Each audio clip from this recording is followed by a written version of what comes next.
ଜୀବନରେ ଯଦି ଏକା ହୋଇଯାଉଛନ୍ତି ତାହେଲେ ମନ ଦୁଃଖ କରନ୍ତୁନି, କାରଣ ଏଇଟା ହିଁ ବାସ୍ତବତା ଯେ ଯିଏ ଆଜି ସାଥିରେ ଅଛି ସେ କାଲି ନଥିବ। ନିଜେ ହିଁ ନିଜର ସାଥୀ ହୁଅନ୍ତୁ, କେବେ ବି ନିରାଶ ହେବେନି। ଯେଉଁ ଲୋକମାନେ ଆପଣଙ୍କୁ ଈର୍ଷା କରୁଛନ୍ତି ତାଙ୍କୁ କେବେ ଘୃଣା କରନ୍ତୁନି, କାରଣ ଏମାନେ ସେହି ଲୋକ ଯେଉଁମାନେ କଥା ବୁଝାଇ ଦେଇଥାନ୍ତି କି ଆପଣ ସେମାନଙ୍କଠୁ ସବୁଥିରେ ଶ୍ରେଷ୍ଠ ଅଟନ୍ତି। କୌଣସି ବି ମଣିଷର ଆଜିର ପରିସ୍ଥିତିକୁ ଦେଖି ତାର ଉପହାସ କରନ୍ତୁନି, କାରଣ ସମୟର ଏତେ ଶକ୍ତି ଅଛି ଯାହା କୋଇଲାକୁ ବି ହୀରାରେ ବଦଳାଇ ଦେଇଥାଏ। କାହା ରୂପ ଆଉ ରଙ୍ଗକୁ ଦେଖି ବିଶ୍ୱାସ କରନ୍ତୁନି, ଧୋକା ମିଳିପାରେ। ଗୁଣ ଦେଖି ବିଶ୍ୱାସ କରନ୍ତୁ। ଜୀବନରେ ସେହି ମଣିଷକୁ ଖୋଜନ୍ତୁ ଯିଏ ଆପଣଙ୍କ ହସର କାରଣ ହୋଇପାରିବ, କାରଣ ହସ ଖରାପ ସମୟକୁ ବି ଭଲ କରିଦେଇଥାଏ।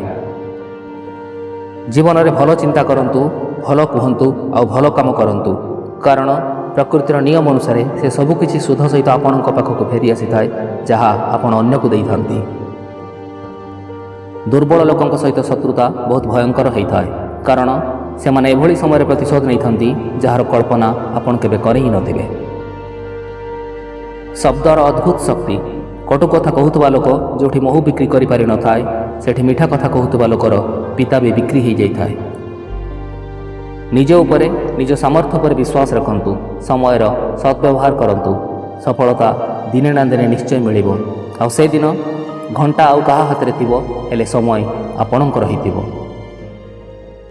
ଆପଣଙ୍କ ସମ୍ମାନ ସେହି ଶବ୍ଦରେ ନଥାଏ ଯାହା ଆପଣଙ୍କ ସାମ୍ନାରେ ପ୍ରଶଂସା କରି କୁହାଯାଇଥାଏ, ବରଂ ସେହି ଶବ୍ଦରେ ଥାଏ ଯାହା ଆପଣଙ୍କ ଅନୁପସ୍ଥିତିରେ ଆପଣଙ୍କ ପଛରେ ପ୍ରଶଂସା କରି କୁହାଯାଇଥାଏ। ନିଜ ସାହସକୁ କେବେ ଏକଥା କୁହନ୍ତୁନି କି ଆପଣଙ୍କ ସମସ୍ୟା କେତେ ବଡ଼, ବରଂ ଆପଣଙ୍କ ସମସ୍ୟାକୁ କୁହନ୍ତୁ ଯେ ଆପଣଙ୍କ ସାହସ କେତେ ବଡ଼। ଜୀବନରେ ସବୁଠୁ ଦାମୀ ସମୟ ହେଉଛି ଆପଣଙ୍କ ବର୍ତ୍ତମାନ, ଯାହା ଥରେ ଚାଲିଗଲେ ଦୁନିଆ ଯାକର ସମ୍ପତ୍ତି ଦେଇକି ବି ତାକୁ ଆପଣ କିଣିପାରିବେନି। ଅସ୍ତ୍ର ତ କେବଳ ଶରୀରକୁ ଆଘାତ ଦେଇଥାଏ, ହେଲେ ଶବ୍ଦ ଆତ୍ମାକୁ ଆଘାତ ଦେଇଥାଏ। ତେଣୁ ଜୀବନରେ ଚେଷ୍ଟା କରନ୍ତୁ ଭଲ କହିବା ପାଇଁ ଆଉ ଭଲ ବ୍ୟବହାର କରିବା ପାଇଁ। ସମୟ ଚାଲିଯିବାକୁ ସମୟ ଲାଗିନଥାଏ, ତେଣୁ ଆଜିର କାମକୁ କାଲି କରିବି କହୁଥିବା ଲୋକ କେବେ ସଫଳ ହୋଇନଥାଏ। ତେଣୁ ଜୀବନରେ ସଫଳତା ଚାହୁଁଥିଲେ କାମକୁ ଟାଳିବା ବନ୍ଦ କରନ୍ତୁ। ପରିଶ୍ରମ, ସଂକଳ୍ପ, ଆତ୍ମବିଶ୍ୱାସ, ଏକାଗ୍ରତା, ସକାରାତ୍ମକ ଭାବନା ଏସବୁ ଏମିତି ଚାବି ଯାହା ବନ୍ଦ ହୋଇଥିବା ଭାଗ୍ୟର ତାଲାକୁ ବି ଖୋଲି ଦେଇଥାଏ।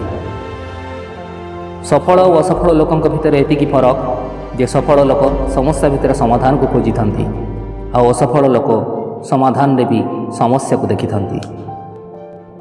ଭାଗ୍ୟର ଭରସାରେ ବସି ରୁହନ୍ତୁନି, କାରଣ ଚେଷ୍ଟା, ନିଷ୍ଠା ଆଉ ପରିଶ୍ରମ ଆଗରେ ଭାଗ୍ୟ ବି ମୁଣ୍ଡ ନୁଆଇଁ ଦେଇଥାଏ। ଚିନ୍ତା କେବେ ବି କାଲିର ଦୁଃଖକୁ କମ୍ କରିପାରିନଥାଏ, ଚିନ୍ତା କେବଳ ଆଜିର ଖୁସିକୁ ହିଁ ନଷ୍ଟ କରିଦେଇଥାଏ। ଦୁନିଆରେ ସେହି ମଣିଷ ସୁଖୀ ହୋଇଥାଏ ଯିଏ ଏ କଥା ବୁଝି ଯାଇଥାଏ ଯେ ଅନ୍ୟଠୁ କିଛି ଆଶା କରିବାର ଅର୍ଥ ମନରେ ନିରାଶା ଆଉ ହତାଶା ଭରିଦେବା। ଭାଙ୍ଗି ଯାଇଥିବା ବିଶ୍ୱାସ ଆଉ ଚାଲିଯାଇଥିବା ସମୟ କେବେ ବି ଫେରିକି ଆସିନଥାଏ।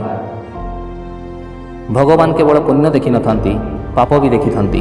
ତେଣୁ ଜୀବନରେ ନିଜ କର୍ମ ପ୍ରତି ସଚେତନ ରୁହନ୍ତୁ, କାରଣ କର୍ମଫଳ ପୁଣ୍ୟ ପାଇଁ ଯେତିକି ସୁଖପ୍ରଦ ହୋଇଥାଏ, ପାପ ପାଇଁ ସେତିକି କଷ୍ଟକର ହୋଇଥାଏ। ଜୀବନକୁ କେବଳ ଦୁଇଟି ଶବ୍ଦ ହିଁ ନଷ୍ଟ କରିଥାଏ, ଅହଙ୍କାର ଆଉ ଅଜ୍ଞାନତା। ମଣିଷ ଅସଫଳ ସେତେବେଳେ ହୋଇନଥାଏ ଯେତେବେଳେ ସେ ହାରିଯାଇଥାଏ, ଅସଫଳ ସେତେବେଳେ ହୋଇଥାଏ ଯେତେବେଳେ ସେ ଏକଥାରେ ବିଶ୍ୱାସ କରିନେଇଥାଏ ଯେ ସେ କେବେ ଜିତି ହିଁ ପାରିବନି। ଜୀବନରେ ଗୋଟିଏ କଥା ସବୁବେଳେ ମନେ ରଖିବେ, ଭରସା ନିଜ ଉପରେ ରଖିବେ ତ ସେଇଟା ଆପଣଙ୍କ ଶକ୍ତି ହୋଇଯିବ, ଆଉ ଯଦି ଅନ୍ୟ ଉପରେ ରଖିବେ ଏଇଟା ଆପଣଙ୍କ ଦୁର୍ବଳତା ହୋଇଯିବ। ଜୀବନରେ ଆପଣ କ'ଣ ଠିକ୍ କରନ୍ତି ତାର ହିସାବ କେହି ରଖନ୍ତିନି, ହେଲେ ଆପଣ କ'ଣ ଭୁଲ କରନ୍ତି ତାର ହିସାବ ସମସ୍ତେ ରଖନ୍ତି। ତେଣୁ ଅନ୍ୟର କଥାକୁ ଗୁରୁତ୍ୱ ଦେଇ ନିଜ ଜୀବନକୁ ନଷ୍ଟ କରନ୍ତୁନି। ଧନ, ସମ୍ପତ୍ତି, ପଦ, ପ୍ରତିଷ୍ଠାକୁ ନେଇ କେବେ ଅହଙ୍କାର କରନ୍ତୁନି, କାରଣ ଏହା ସମୟ ସାଥିରେ ସରିଯାଇଥାଏ। ନିଜ ଜ୍ଞାନ, ବୁଦ୍ଧି, ମାନ ସମ୍ମାନକୁ ଗୁରୁତ୍ୱ ଦିଅନ୍ତୁ ଯାହା ସବୁଦିନ ପାଇଁ ରହିଥାଏ। କାହାକୁ ଏତେ ଭଲ ପାଆନ୍ତୁନି କି ପରେ ଅନୁତାପ କରିବାକୁ ପଡ଼ିବ, କାରଣ ଆଜିର ସ୍ୱାର୍ଥପର ଦୁନିଆରେ ହୃଦୟରୁ ନୁହେଁ ନିଜର ସ୍ୱାର୍ଥ ହାସଲ ପାଇଁ ଲୋକେ ପ୍ରେମର ଅଭିନୟ କରିଥାନ୍ତି। ଭଗବାନଙ୍କ ନିଷ୍ପତ୍ତି ଉପରେ କେବେ ସନ୍ଦେହ କରନ୍ତୁନି, କାରଣ ଆଶୀର୍ବାଦ ଯଦି ମିଳୁଛି ତାହେଲେ ପୁଣ୍ୟକର୍ମ ନିଶ୍ଚୟ ଅଛି, ଆଉ ଯଦି ଦଣ୍ଡ ମିଳୁଛି ତାହେଲେ ପାପକର୍ମ ନିଶ୍ଚୟ ଅଛି। ଜୀବନରେ ଯଦି ସଫଳ ହେବାର ଅଛି, ଆଗକୁ ବଢ଼ିବାର ଅଛି, ନକାରାତ୍ମକ ଭାବନାର ଲୋକମାନଙ୍କଠୁ ନିଜକୁ ଦୂରେଇ ରଖନ୍ତୁ, କାରଣ ସେମାନେ ଆତ୍ମବିଶ୍ୱାସକୁ ବି ଦୁର୍ବଳ କରିଦେଇଥାନ୍ତି। ଯଦି ନିଜ କର୍ମ ଉପରେ ଭରସା ଆଉ ଭଗବାନଙ୍କ ଉପରେ ବିଶ୍ୱାସ ଥାଏ ତାହେଲେ ପରିସ୍ଥିତି ଯେତେ ଖରାପ ହେଲେ ବି ସଫଳତା ପାଇଁ ରାସ୍ତା ମିଳିଯାଇଥାଏ। ଏଥିରେ କାହାରି କିଛି ଫରକ ପଡ଼େନି ଯେ ଆପଣ କେତେ ଦୁଃଖୀ ଅଛନ୍ତି, କେତେ ଉଦାସ ଅଛନ୍ତି, କେତେ ଭାଙ୍ଗି ପଡ଼ିଛନ୍ତି। ତେଣୁ କୌଣସି ବି ପରିସ୍ଥିତିରେ ନିଜର ଆତ୍ମବିଶ୍ୱାସକୁ ଭାଙ୍ଗିବାକୁ ଦିଅନ୍ତୁନି। ଅନ୍ୟର ଦୟା ଆଉ ସାହାଯ୍ୟରେ ଆପଣ ବେଶୀ ଦିନ ଖୁସି ରହିପାରିବେନି। ତେଣୁ କାହାଠୁ କିଛି ଆଶା ନ କରି ନିଜ ଭରସା ନେଇ ବଞ୍ଚିବା ଉଚିତ ହୋଇଥାଏ। ଆଶା ଆଉ ବିଶ୍ୱାସ ଭିତରେ ଏତିକି ପାର୍ଥକ୍ୟ ଯେ ଆଶା ପୂରଣ ନହେଲେ ପୁଣି ଆଶା କରାଯାଇଥାଏ, ହେଲେ ବିଶ୍ୱାସ ଭାଙ୍ଗିଗଲେ ଆଉ କେବେ ଯୋଡ଼ି ହୋଇନଥାଏ। ଯେବେ ଆପଣଙ୍କୁ ଲାଗୁଛି କି ଆପଣଙ୍କ ପରିଶ୍ରମ ଅନୁସାରେ ଆପଣଙ୍କୁ ସଫଳତା ମିଳୁନି ତାହେଲେ ନିଜକୁ ବୁଝାଇ ଦିଅନ୍ତୁ ଯେ ଆପଣଙ୍କ ଭିତରେ ହିଁ କିଛି ତ୍ରୁଟି ଅଛି।